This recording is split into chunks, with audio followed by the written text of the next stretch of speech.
Thank you very much. Your Excellencies, ladies and gentlemen, it is my great honor and privilege to welcome the President of the French Republic, Mr. Emmanuel Macron, to Bratislava and to the GLOBSEC Forum. Welcome.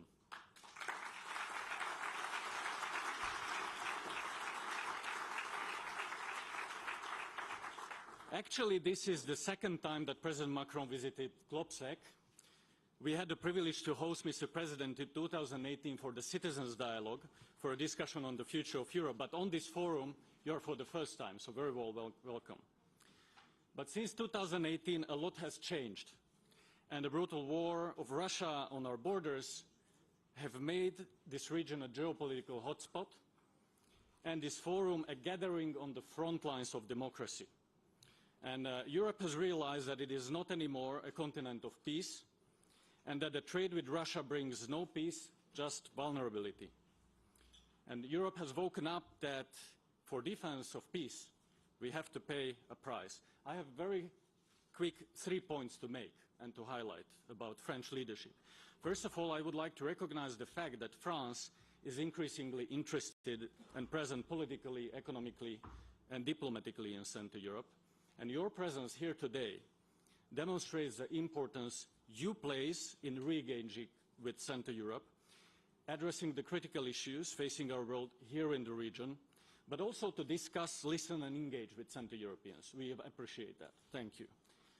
Number two, I would like to recognize the indispensable role of the French EU presidency in keeping Europe together in the most difficult and crucial time when Russian aggression to Ukraine happened.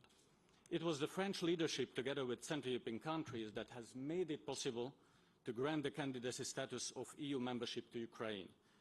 Also, France helped the EU to respond with speed and efficiency, and notable on the sanctions to Russia and Belarus.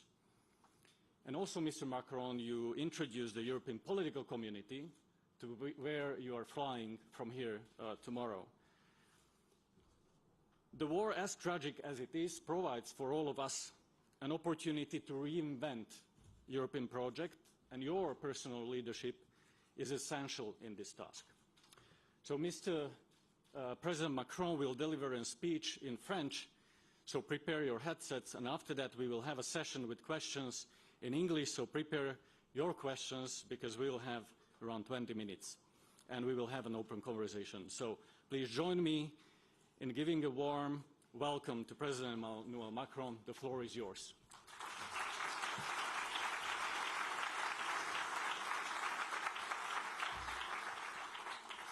Merci beaucoup, Président. Je suis très heureux de retrouver beaucoup de visages amis dans cette salle. Mesdames et Messieurs les Présidentes et Présidents, Premiers ministres, ministres, ambassadrices, ambassadeurs, cher Robert. Alors, en effet, depuis que GLOBSEC a ouvert ses portes en 2008, de nombreux dirigeants et responsables politiques sont venus au Bratislava Forum, mais sauf erreur de ma part, pas encore de président français, ce qui était sans doute une incongruité. Et ce serait plus encore aujourd'hui, alors que se joue justement, avec la guerre lancée par la Russie contre l'Ukraine voisine, tout simplement l'avenir de notre continent, qui se joue aussi pour beaucoup dans cette région. Et d'autant que nous sommes aussi à l'orée d'un mois qui résume l'ampleur de nos enjeux stratégiques, le sommet de la communauté politique européenne. Tomorrow in Chisinau, the summit of the European Political Community starts. Then we'll have an important European Council, and finally the NATO summit in Vilnius. And that's why I would like to present how I see these opinions, and I will do it quite typically. I will speak freely. 20 years ago, the European Union opened its doors to Slovakia and to other countries which were freed from the Soviet dominance. This was not only the enlargement of our union, but this was the return of members to the family from which you were separated for too long. I'm not talking about the divisions of Western and Eastern Europe, an old Europe and a new Europe. This would perpetuate the artificial border imposed for decades by the Soviet Union. There is only one Europe, a single framework.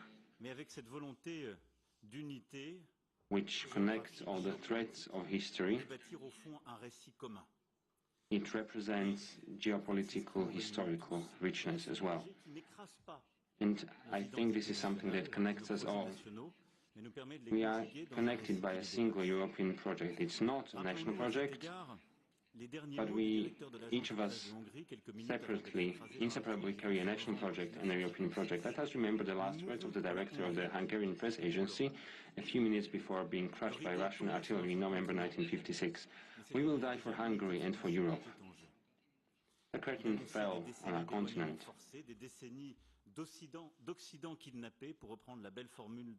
That's when the Iron Curtain basically led to an enforced estrangement, as Milan Kundera wrote in his works. But then Slovakia entered the Union, but before that we couldn't listen to you, listen to your tragic stories and destinies. So you might have lost your opportunity to speak or to remain silent. And we also lost opportunities to listen. That time is over. And today, that voice is the voice of all of us. My message today is simple. We will not let Europe be kidnapped a second time. Europe will not be kidnapped a second time, I repeat. The stakes are high because the war is on our borders. Ukraine's aggression, in essence, is the latest manifestation, an extreme manifestation, obviously, of the Russian attempt to shake up the European unity.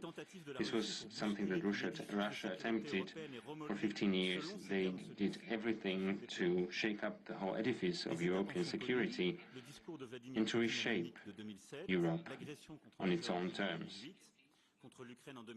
The stages are known. Vladimir Putin's speech in Munich in 2007, aggression against Georgia in 2008, then the events in Ukraine in 2014, but then again in 2022, and the creeping vassalization and subjugation of Belarus.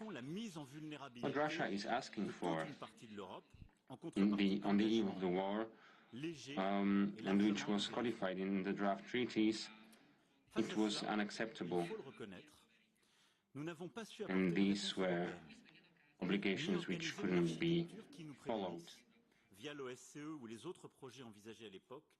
Basically, we were not able to organize the European architecture within OSCE or other projects, but as for NATO's response, it was too much or too little. NATO offered a prospect to Ukraine and Georgia, which exposed these two countries to Russian vindictiveness without protecting them.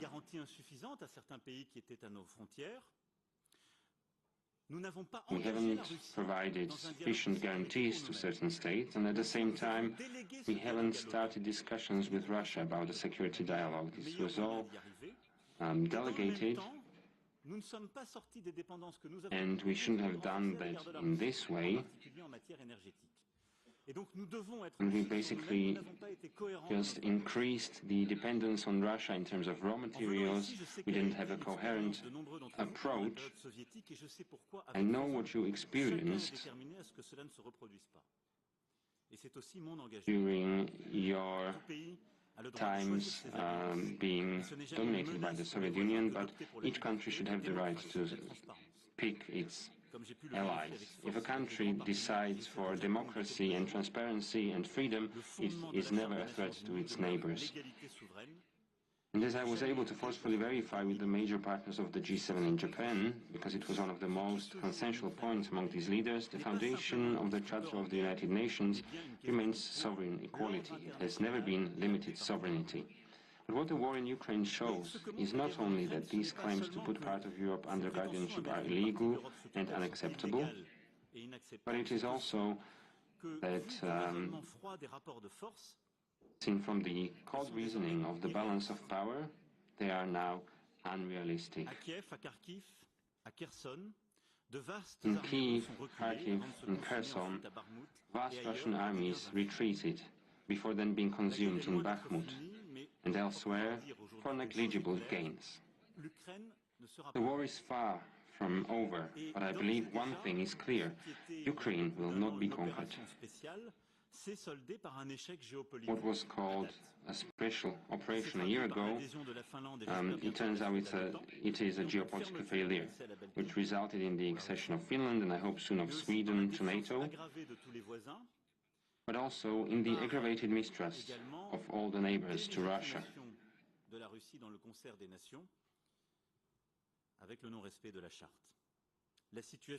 And of course the UN legitimacy of Russia fell as well because they do not respect the UN Charter. So it's important to understand that future peace arrangements cannot be dictated by Russia. So how we got to this situation? Well, how we got there says several things about us. The first is the strength of our alliance. From the first days of the conflict, NATO ensured the security of its borders. Article 5 has played its full role, and I am convinced that it keeps Russia in check. We should be grateful to our American allies who provided a major part of the equipment and intelligence support to Ukraine. In December 2019, I said an important sentence which was about NATO. Remember what I said? And that was that the division about the division of NATO. I said that's a death of NATO. That would be the death of NATO. Remember Turkey, for instance, but we are all woken up by Putin and his step.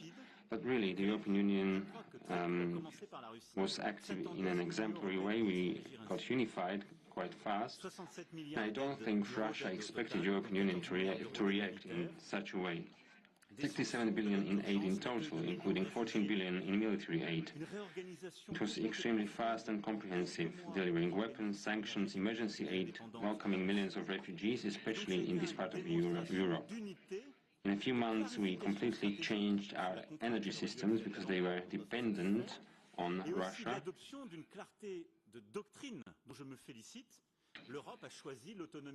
And we adopted a clear doctrine. Europe got on the way of European sovereignty. And what was agreed in Versailles in March 2022 was extended. Because that's when I was talking about the defense sovereignty. So, of course, we got united. We also reached ideological clarity, and economically, in terms of, well, we supported Ukraine both in humanitarian ways and military ways. This will definitely continue in the following months and weeks. This everything needs to be something permanent. And I'm now remembering what I said to basically see into the future. I'm sure Moscow hopes that time will help. There will be elections in some countries, that there will be some kind of tiredness in the public opinion, but let's have a look at what we have to do from the medium and short term. Of course, we have to provide effective assistance to Ukraine, an efficient offensive. That's what we are doing. This needs to lead to a permanent peace as well. And another question is, what is peace?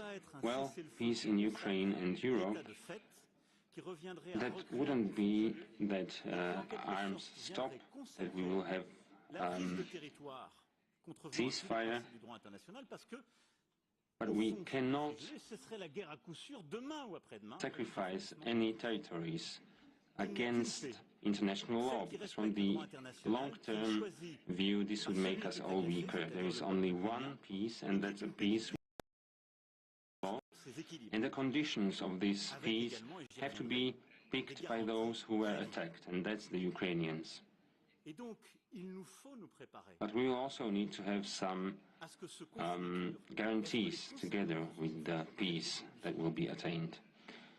we have to think about how to continue. Of course, the conflict will go on. We need to be honest. Of course, I hope that in the next weeks and months there will be an offensive, a counteroffensive, and that this counteroffensive will be successful. But of course, there will be the other years, the recovery of Ukraine, and we will also have to deal with the humanitarian crisis in Ukraine. But we have to think about the public opinion in our countries, and we need to show that we will stand by Ukraine's side always. And for that, together with our partners, we need to revise during the summer the character of our assistance so that we can get to these desired results. First of all, we have to persuade the South, because in the context that I mentioned, we have one fragile part of the world without the engagement of Japan and other countries. Well, we have to understand one thing. This is not a war of the Western countries. Many developing countries think that this is not their war. Many of them are convinced that this is an aggression, that this is a lack of respect for the UN Charter, but they are just saying this very quietly because they think the priority should be fight against poverty in their countries. And many of these developing countries think that they are on the weaker side because they don't get our assistance because we are helping Ukraine. So we have this risk. And there is also a risk that these countries will turn to a different power and we will have a new global order.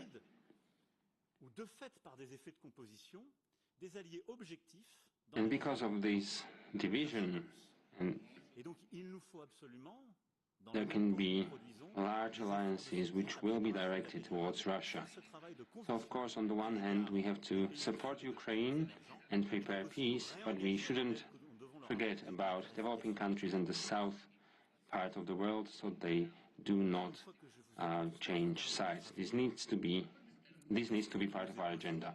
So let's have a look at the future. We ask the following question.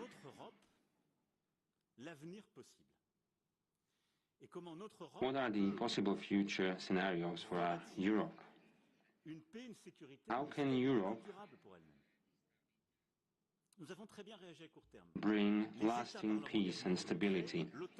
From the short term, we know what to do. The states have shown their engagement. NATO reinforced its eastern wing, the European Union was active, but is this enough? From the long term, well, thankfully, the US administration currently stands by our side. But they also request trustworthiness from our side. So far we are thankful for what the United States are doing, but we are asking if this administration remains unchanged in the future, well, our stability and security shouldn't be delegated and leave it at the discretion, at the decision of the US voters. Well, the Americans want to share the responsibility in NATO, no matter who is in the government. So that's why I think Europe is an important pillar, and the only way for us to be trustworthy and not be dependent, and to accept the burden that we are supposed to carry, and that's important to follow, because the geography will not change. We will still be living here, and Russia will still be located where it is.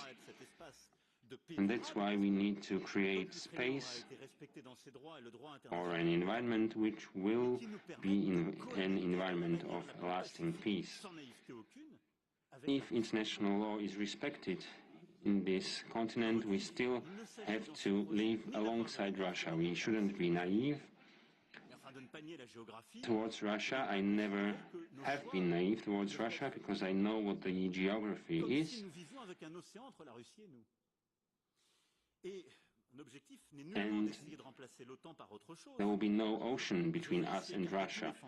So I definitely don't want to replace NATO with something else.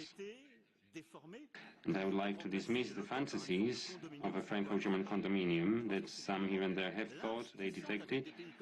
This is not something we want to change NATO into, but of course Poland and some other countries also need to accept their responsibility, but at the same time they need to be responsible for their own security and the security of their neighboring countries. What we need quite urgently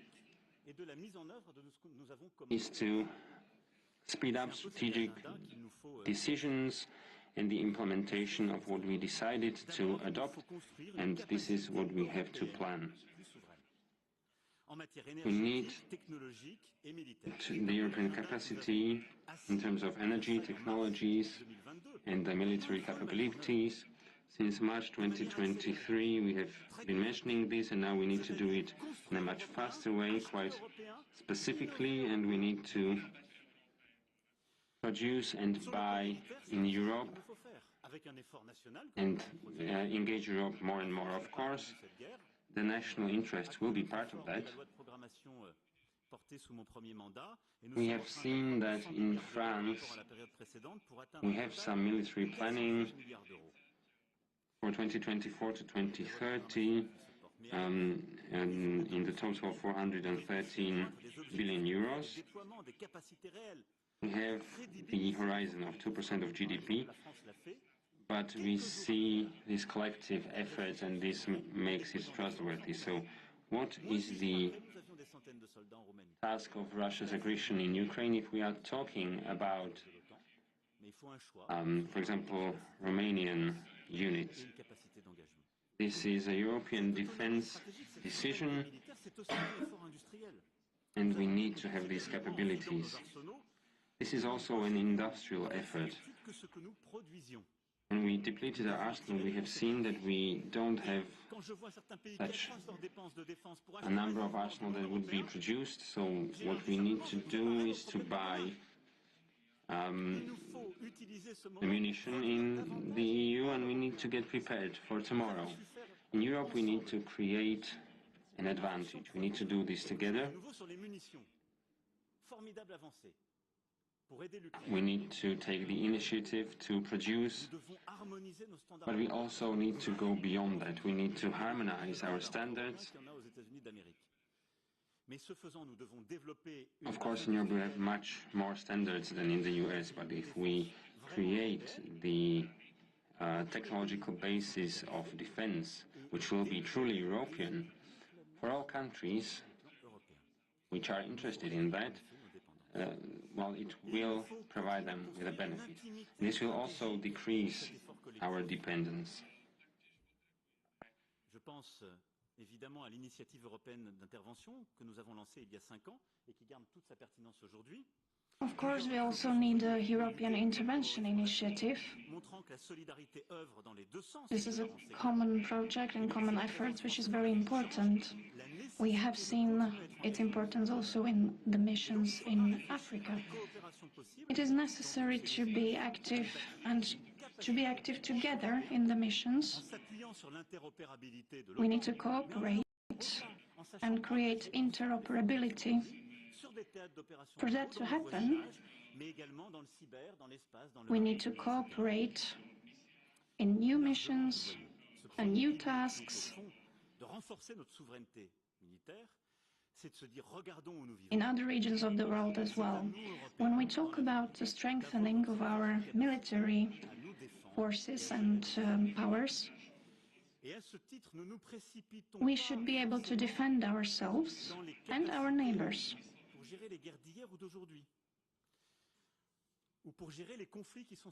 We should not only be able to face wars today or aggressions today, we also need to be prepared for the future.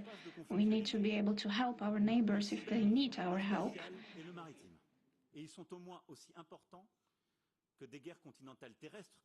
Naturally, it is equally important penser voir disparaître, mais qui n'enlève pas les nouvelles formes de conflictualité. that we Ayons aussi cette lucidité. focus on the war aspect as well as the experience with Russia has shown.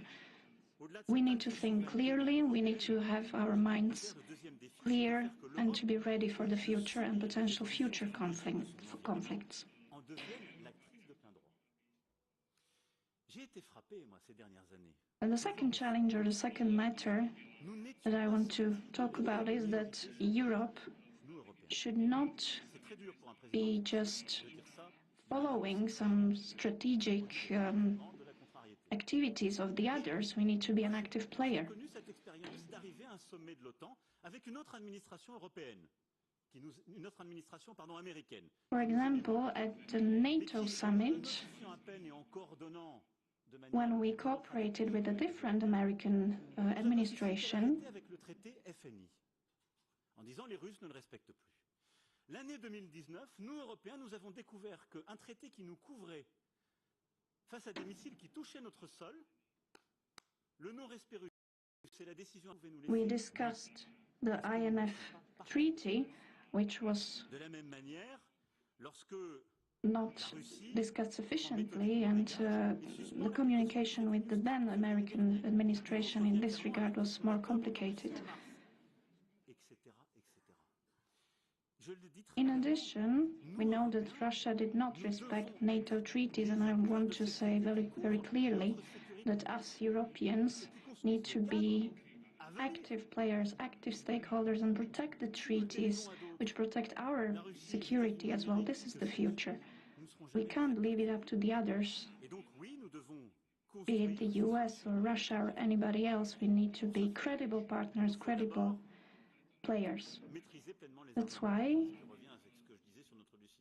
it is very important to be able to handle the armament, and here I come back to the industrial sovereignty that I mentioned before. We need to be much more active.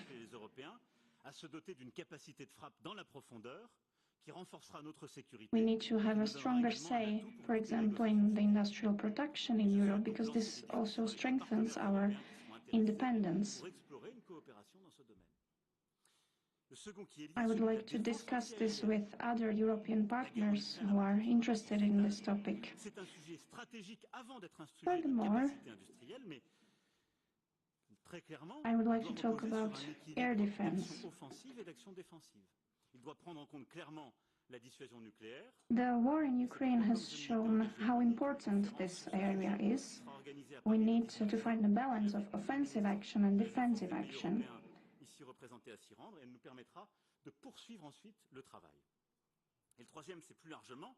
We must clearly focus on nuclear deterrence as well, and I promised in Munich that a conference will be organized about this subject in Paris.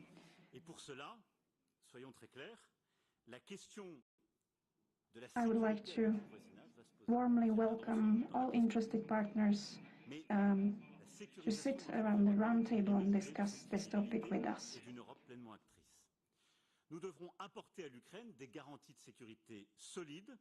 We need to make sure that Ukraine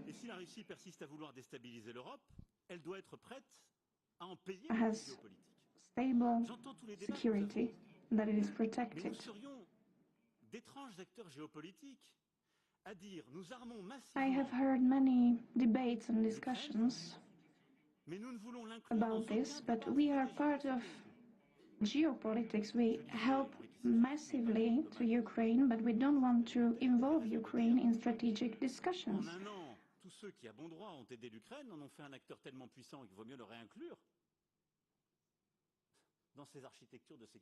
I know that this has been discussed before, but I think that the best way to go forward is to engage Ukrainian representatives. If we want credible and sustainable peace, if we want to be a credible partner to the Ukrainians, we need to give Ukraine sufficient means to stop further aggression. Et ce sera l'objet des discussions collectives dans les prochaines semaines d'ici au sommet de Vilnius, Of course, this needs to be discussed together with other partners, but we must be able to guarantee tangible and sustainable protection and defense of Ukraine, because Ukraine is protecting Europe today. That's a fact. That's why Ukraine is supported so much. It's part of a multilateral framework, and it's a result of many discussions that we have led. We need more ambitious strategies and activities than we had before. From the midterm perspective, we need to work on sustainable peace in Ukraine. We need to focus on our relationships with other countries.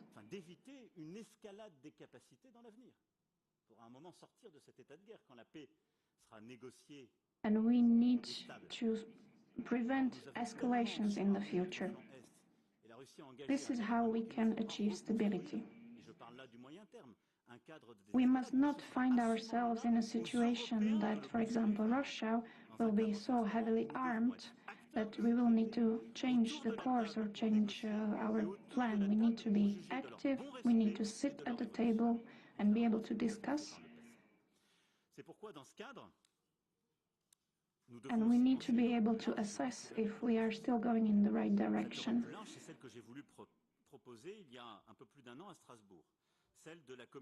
I would like to add that 1 year ago in Strasbourg, I talked about the European policies and how to reinvent them and how to revisit the question of political organization of Europe beyond the European Union. We don't want to be a competitor to NATO, of course, but at the same time we must make sure that NATO does not replace the enlargement of the European Union. In terms of energy, security, political strategies, we need to have a common solution, and enlargement of the EU is one of the ways forward. Tomorrow I will discuss precisely these topics in Chisinau. We will discuss among partners, and we will try to look at the topics in an innovative way. We all need to focus on solidarity to protect ourselves and to maintain security. When it comes to the EPC, it's an important part of our efforts, but again, the EPC does not substitute enlargement.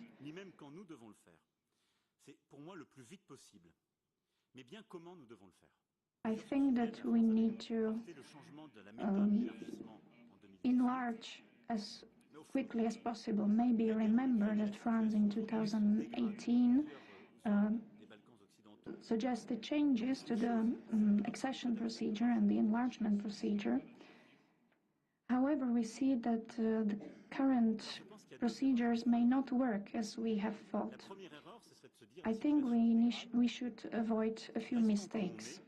The first mistake would be... Si nous faisons ça, je pense que de fait, nous donnerons plus d'espace à tous ceux qui veulent déstabiliser l'Europe en son sein.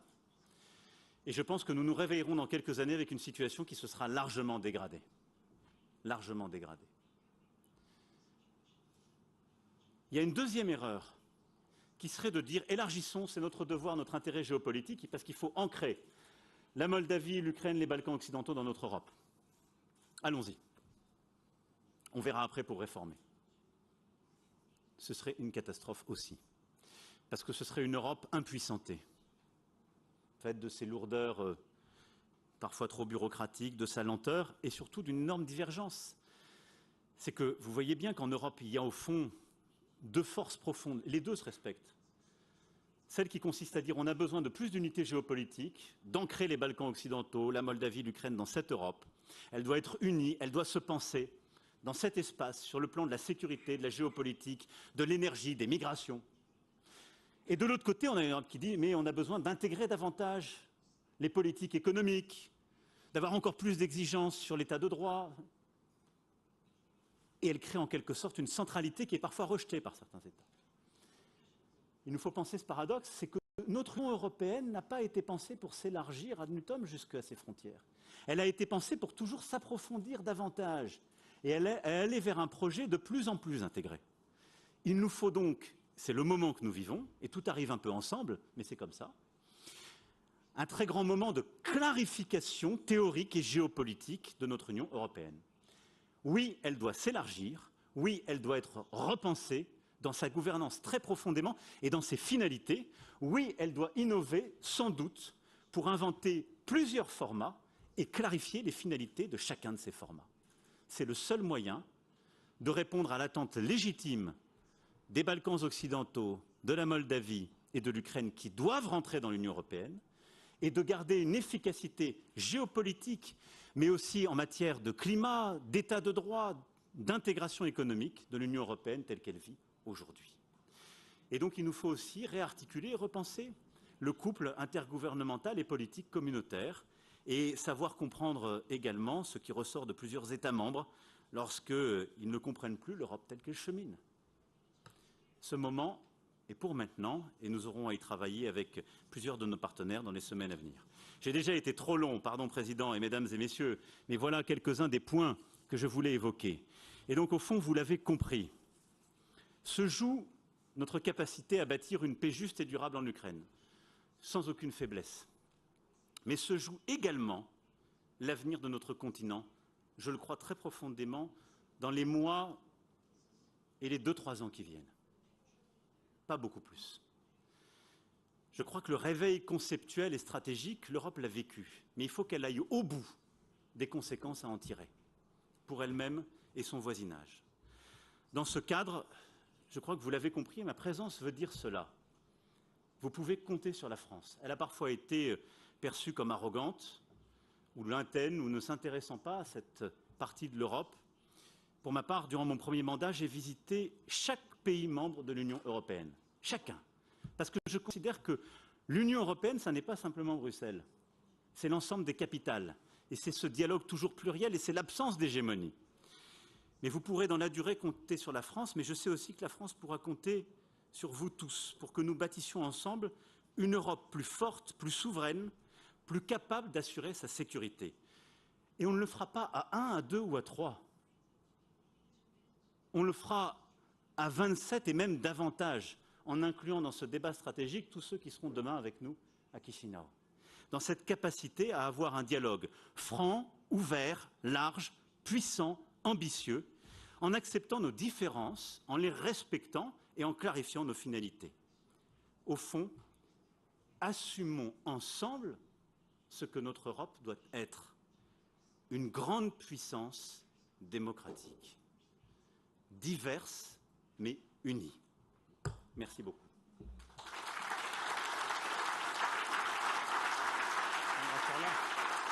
Merci.